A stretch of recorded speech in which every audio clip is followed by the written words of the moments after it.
Hey, welcome back, creators. Today is a glorious day. Today is a great day to write. I am looking forward to writing. I'm looking forward to getting back into the groove. I work overnight, so I hardly have time to write. So I have to kind of write on my off days, which is Tuesday and Wednesdays. I'm gonna try to write when I get home at 4 something to kind of see how that works out for me if I like doing that. But today I'm going to be working on plotting, and this is a new story for me. It's completely new, brand new. The ideal is still coming together. The characters are still coming together. So you guys are seeing everything fresh, unedited, unfiltered. And let's dive in. So being that this is unedited and unfiltered, well, I'm going to edit it, but free-flowing. Being that it says free-flowing, I am going to be showing my screen. I'm going to do some screen capturing so you can see what I'm doing on the screen, and then I'll also have footage obviously on the outside. So let's get into it. No, it's not raining, but I absolutely wish it was. So today I'm going to be going into Milanote. This is where I put all my characters, locations, anything involving my story. I'm also going to be looking at Pinterest. This is where I gather all the inspiration for my characters, the locations, little things here and there. So as you can see, I have quite a few characters, it's like 1,000 characters that are roaming around in my head that I'm trying to get out for this story. This story does not have a name yet. I literally don't know the name. This is a rebranding of an old story I was doing before. Which was called Soul the Next Generation. That was something I was working on way back since probably 2012. I ended up stopping the project in 2019. I deleted everything I wrote. It was literally over 100,000 words, which to some people might seem like a lot, but it really wasn't a lot. It was a lot of dribble. So I'm a prancer, and so it was a bunch of dribble, just words, just going on and on and on and on. No structure. So now what you're going to be seeing here is actual structure, from plot to story arcs to inciting incidents. Like, I'm learning all of this now so many years later as a writer, which is a shame, but it is what it is. So that's the stuff I'm going to be working on today. I do use ChatGPT to help with story structure, which is, like I said before, something I never really learned. I do not use it, however, to write for me. And sometimes it gives you ideals, that you didn't ask for. But you either kind of take it or you don't take it. And if it's something that you were going to do already, you incorporate it. But I am using it to help me plot and structure. I also watch Anna News videos. I recently found her, and I like how she showed this setup where you put the chapter on the one side and then you do like an outline on the other side. So I've been typing away, figuring out that, and that's been working out pretty good for me. So I'll be doing that as well. But right now, I want to show you guys my characters. So these are my characters. As you can see, it's quite a few. It's not as big as it's going to be, because it's going to be huge. But this is some of the main characters already coming together. Pre Ferris, he is the main character. He's the protagonist. This is kind of a synopsis of who he is. He's 14. His parents are Lyra Ferris and Daniel Ferris. His sister is Melody Ferris. And of course, he's single. He's 14. But Lyra Ferris, this is his mother. I kind of envisioned someone, either she was going to look pristine or she was going to look kind of run down. And the reason I kind of went with the run down look so far is because they're S ranks, so they're not privileged people. They're like underclass. It's like a caste system that goes on. So she wouldn't be all pristine looking. So she's had a rough life. So this is kind of how I envision her. And she is a widow. So something happens to her husband. We don't know what happened yet, but she's a widow. And then this is his sister, Melody Ferris, and she's 17 and she's single as well.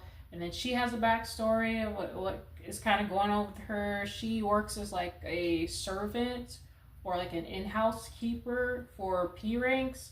So that's kind of her story, what she has going on. You have Raya and then Rai. They are twins. and their last name is Fink. And you know the Rye Fink, who kind of looks like this right here. He is really smart, so he's good with calculators and all that type of thing, and mathematics and stuff like that. So that's his thing. His sister is more outgoing. He's more quiet. I really don't know much about her yet. I do not know her personality. Other than that, she's more outgoing. I don't know what her motivations are or anything like that. You have Matthias, who he's like the cool kid, so to speak, and he is the main character's cousin. His parents are Myra Page and Leo Page. He wants to be a wielder, which I know you don't know what that is yet. Wielders are like gladiators in my story, so they fight. I don't necessarily have them fight to the death, but they're almost like MMA in a sense, like what we would have today's time period. And majority of those people are S ranks. There's not too many P ranks that are that position, because it's a lowly position where you're entertainment for society, but it's also prestigious because you become like, you know, champions. So it's your S rank, but then you're a little higher in the caste system, if that makes sense. So that's what's going on there. He kind of wants to be that. I have Julius Mage, which is Rula Fawn. Now she pretends to be a boy named Julius Mage in order to fight. But she has a very unique backstory in the sense that she is the daughter of Chancellor Maddox. Chancellor Maddox is like the head boss or the ruler of this world. He's the one that controls everything, and he has a very important role in the main character's life. I know a little bit already about what their kind of connection is, but I don't want to give it away. And then you have Desmond Fawn, which is her brother. He somehow is an antagonist as well, or a rival to the protagonist. I don't officially know how, but I know he's engaged, and I know he has 8 siblings. So Chancellor Maddox has a lot of kids. He was getting busy. Now Daniel Ferris, that is the father of Melody and Apri Ferris, and he is the one that is dead. He is Lyra. This is her widow. This is who made her a widow. So I still don't know much about him. I don't know what his past truly is. I don't know how he died. But like I said, I guess I said murdered by his brother maybe. So we don't know who the brother is. It's just, we'll see. Fallon Abernathy. Fallon is a character that was in my old story, Soul of the Next Generation. He was, I don't want to give away what society he was from. But he kind of had like he had a dislike of dirtiness, so to speak. He's kind of uppity, but not too uppity. So now that I'm rewriting him and putting him into this story, he is an aristocrat. And I feel like that totally embodies who he is. Like, if you could see the character, the way that he looks with the suit, with the aristocratic outfit on and the wine glass and all that stuff, that's totally Fallon. So that's his character. And then you have Noel Ramsey and Frankie Ramsey. Frankie Ramsey is a hot mess. He is a P rank, and he wants to be a wielder, which, like I said before, is not too common. Most wielders are S ranks. So he wants to be a wielder, and he is a hothead, and he has something that goes on later on in the story that's a little bit graphic. I've never written about that type of subject before, so it is, you know, a little bit more than I've normally written. So I don't know if this book is necessarily for teens or if this would be more considered YA, just considering some of the things that go on in it. But right now, what I want to do is go over to the plot. So right now with ChatGPT, it was helping me kind of plot out chapter 5, because what's going on in chapter 5, and this is what I got from Anna New, how to set up everything. So yeah, this is chapter 5 I'm going over, and what's kind of happening. Let me scroll down. I'm so thankful that Anna New, the fact that she did this. I don't know if she came up with it or it's like if it's her theme or whatever, but I'm happy she introduced me to it, because it's really giving me structure. Like, I needed structure. I've always like written off the top of my head. It's characters, stories flow out of me like I'm watching a movie and I just write it out. But it's so nice to slow down and kind of think through everything, and then I'll write. So right now I'm slowing myself down, which is kind of uncomfortable, kind of not, because I'm kind of enjoying it. I'm enjoying the structure. But right now I'm slowing myself down so that I can get everything together before I write it, and then it all comes together. So what I kind of have going on is I'm introducing the settlement.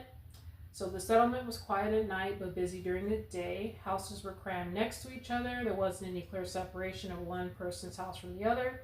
Apri and his friends walked around the night market. So this is set at nighttime. What happened before, prior, they were already at night. So it's just a continuing on.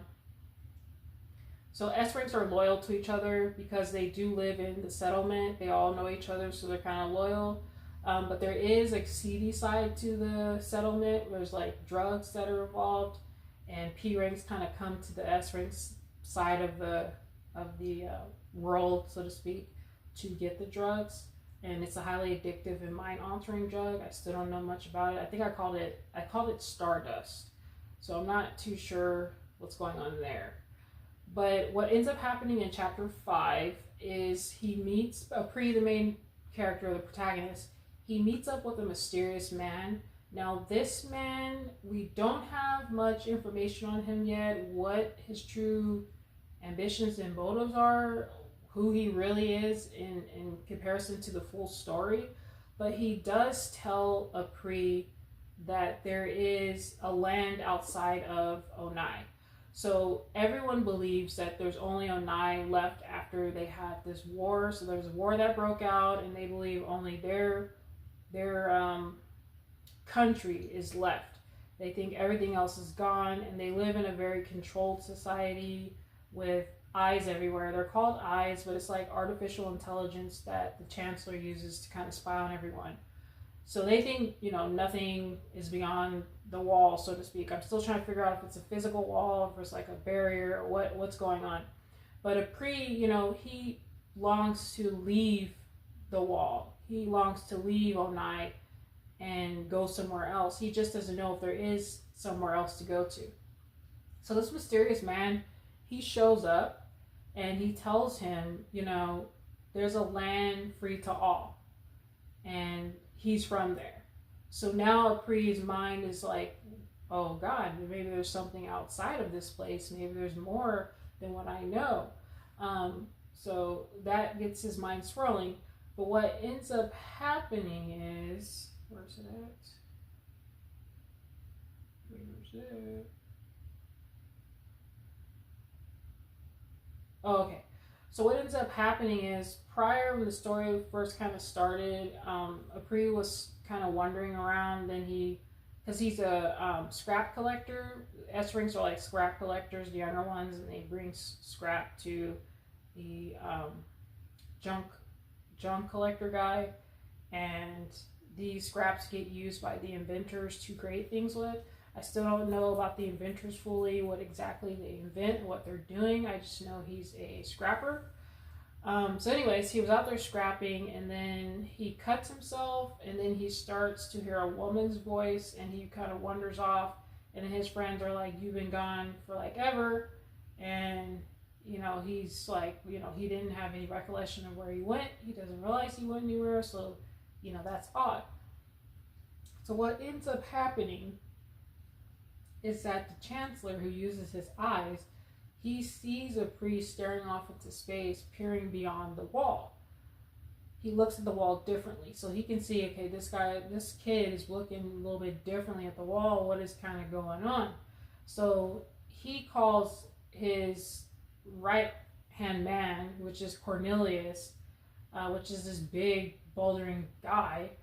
He's intimidating. He calls him in, and he tells him, bring him to the capital. And so Cornelius, being Cornelius, he's like, dead or alive. And then the chancellor's like, make him a wielder. So already it's like, what's kind of going on. And up higher on in the, I think in chapter 2 or whatever, It kind of introduces the Wilders like via like a TV projection. You kind of get a foreshadowing or a sense of what this Wilder part is, but there's not too much detail yet. But he tells him make him a Wilder, and then chapter 5, like I said, that's when he meets the mysterious man. Let's see. And then what ChatGPT was suggesting to keep it spicy, so to speak, and to keep it engaging was to put what I originally had as chapter 6 into chapter 5 and mush them together. So where we have night merging into day. So chapter 5 where he meets the mysterious man, then he wakes up and he's contemplating, what this guy said. It's like, ooh, what happened? Maybe there really is something beyond the walls. And then what ends up happening is, where's it at? Day breaks. It's a new day. So yeah, he's wondering what's it like, what's going on, how are the people over there, is it really real, is it not? What ends up happening is recruiters show up, but they're not just recruiters, they are sent for him. They enter the settlement, people panic, this is not normal, names are being called, then his name is called, Cornelius is there watching, this isn't recruitment, this is selection. Or I should say, this is a selection. So this is where the inciting incident happens, and it's the end of Act 1. So this is what I have so far. I'm still kind of putting everything together, and that's what I'm working on. It's very intriguing. I cannot wait to see what more comes together. Now, here is the juicy parts. This is the characters. These are minor characters. These are supporting characters. This is where stuff starts to get interesting. I have these people, and I have these people, but there's way more. They just haven't come to mind yet. Right now, I want to figure out who Serena Fawn is. Serena Fawn is the wife of Chancellor Maddox. So I'm trying to figure out, what does she look like and what type of person could she possibly be to be married to such a ridiculous man. So I'm going to scroll through the many pictures I've put together and kind of figure out who is Serena Fawn. What? Oh, this looks interesting. Maybe she was a fighter? I don't know. Maybe she's more dignified. This is the concept I kind of have for like his family. For the Chancellor's family, like how they all kind of, he's seated, they're all around him. These aren't the ages of his children. They're going to be a little bit older. Some might be young, but it's like he's seated. This is not how he looks either. But, like he's seated and he has his family kind of going on. He sits on the throne. Let's see. What does Serena look like? Did I even get a picture for Serena? This would be interesting. But she would have to be older. Maybe she carries herself like this.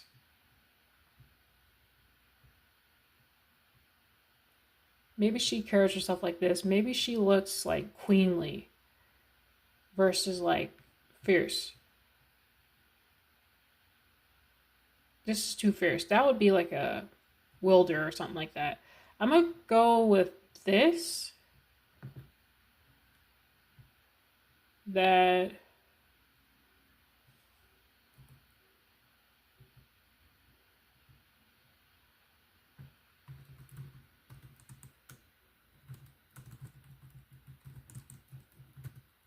wait. Yeah, Serena Fawn. I'm going to go with her looking like that.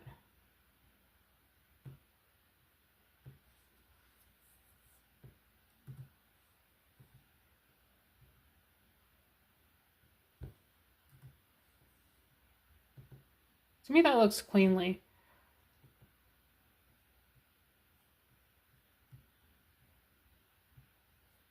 Yeah, it looks cleanly to me. So I'm gonna go with that. And then let me add her picture.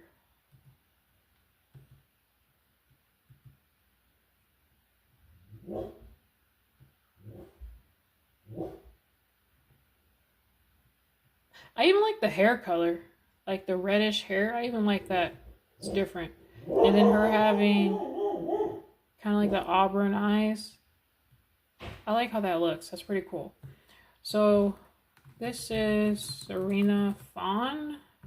I don't know when these people will be born. I don't know.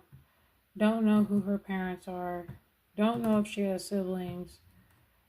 Is married. Chancellor Maddox.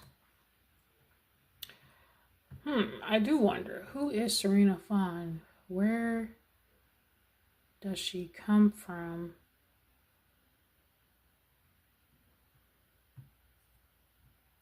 What is going on here? This is her husband. This is kind of how I see him, Chancellor Maddox. Almost like part machine, part man, something like that.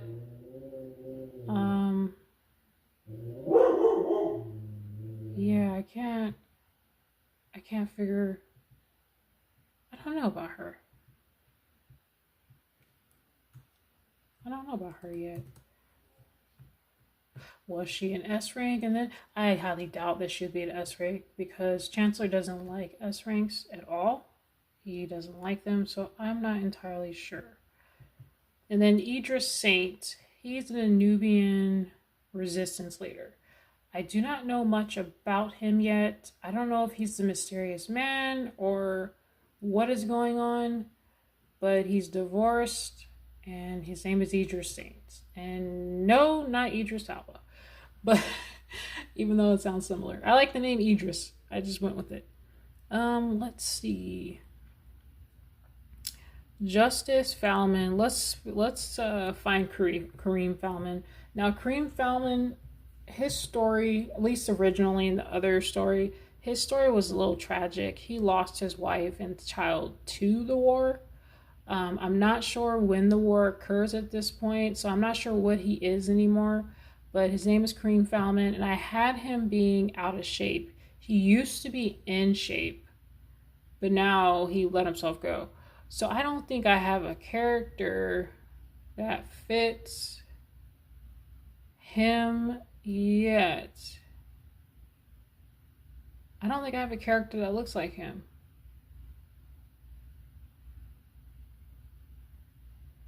Yeah, no. Okay, how would I... What do I search?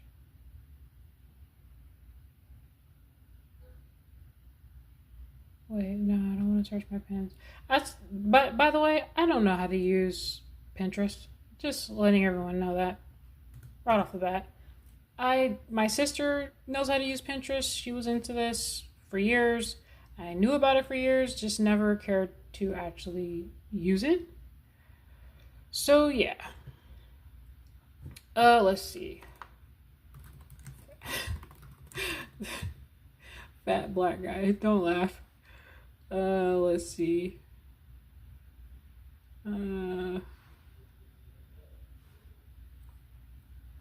Let's see. Balding.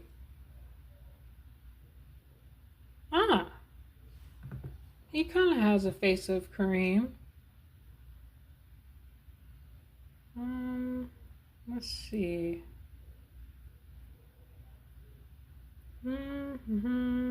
Oh, well. Does that work?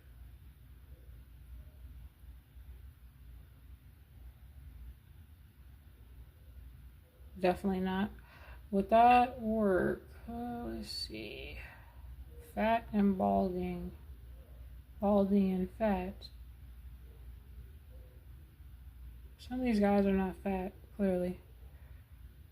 Man, I don't... I don't know. This is hard.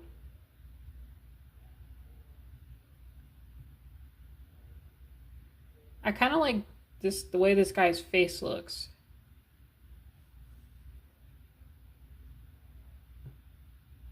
Maybe he's not fat. Maybe, maybe he's not fat anymore. He was in the old story. But maybe, I'm gonna save his face as well. Maybe he's not that anymore. Maybe he's not that anymore. I don't know. Justice, like his brother, Justice Valman, he's the complete opposite of Kareem. Oh, well, Kareem used to be a fighter, so maybe he would look a little more hardened in the face and not necessarily have lost his discipline so much. So, okay. I can kind of see that. Maybe he wouldn't have lost his discipline like that. And he would have kept it. Let's go back here and upload an image. And I'm going to go to Kareem. And we got Kareem. All right. And then we'll put that image here as well.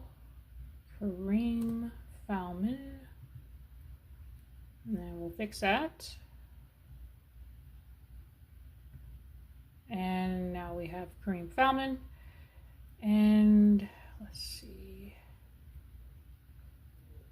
Now I'm going to go here. And then the next character I want to look at is Maya Pennyworth. So I'm going to almost end it here. I'm going to try to find Maya Pennyworth, maybe Blythe Pennyworth, and then end it there. I thought I had them as twins. I may not have had them as twins. I thought I did. Let's see. In any event, what was I searching before? How did I find all those? I was not searching random. What? I didn't search that. Tropical 2 Y2K. What? Okay, just ignore that. I did not search that. Let's see. Twin fantasy. I can spell stick. I can't spell. I misspelled that badly. Please tell me it corrects your spelling. Okay, I think it did. No.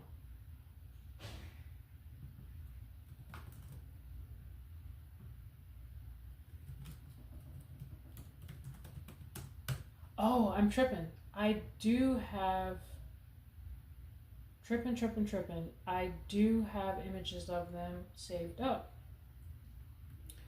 Yes, I do. Let's scroll through.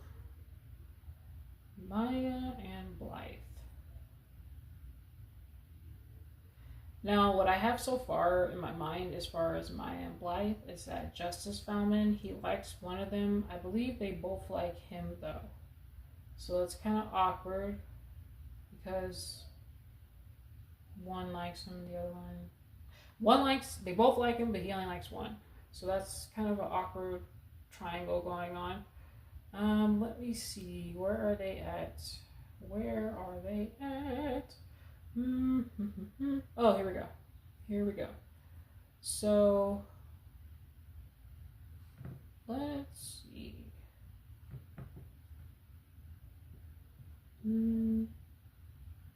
Let's see. So this person looks a little young.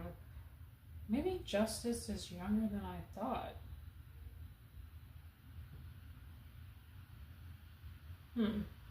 She looks a little young. Let's see.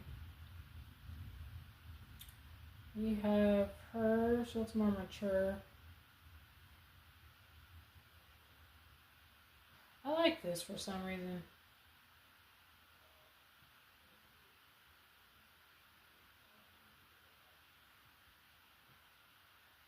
I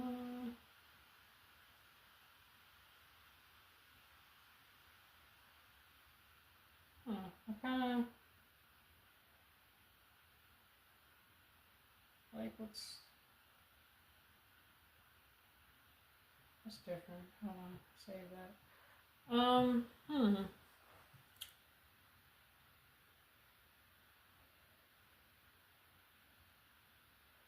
I can kind of see something like that for Blythe, or what's her face? Maya? Maya? Is it Maya? Oh my god, you're forgetting your character. Yeah, Maya and Blythe Pennyworth. I kind of like this, so I'm going to go with that. Then I'm going to go back to the Pinterest board. And Maya probably looks more innocent, so I'm going to put this person in Maya. This person is Blythe. I think he likes Blythe. I think that's the one that he likes. It's Blythe Pennyworth. And then this would be Maya. Maya Pennyworth. She has a more sweetness to her look, more innocence, I would say.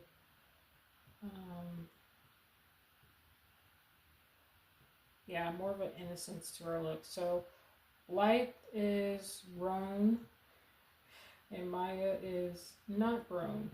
No, I'm playing, they're both grown. So Blythe, there we go. And then Maya, let's see, Maya, where you at? Okay, then Maya. Then I'm going to go into Maya's character board, add her character face here, fix that, save, good to go, and then go back here. I'm going to go to Blythe.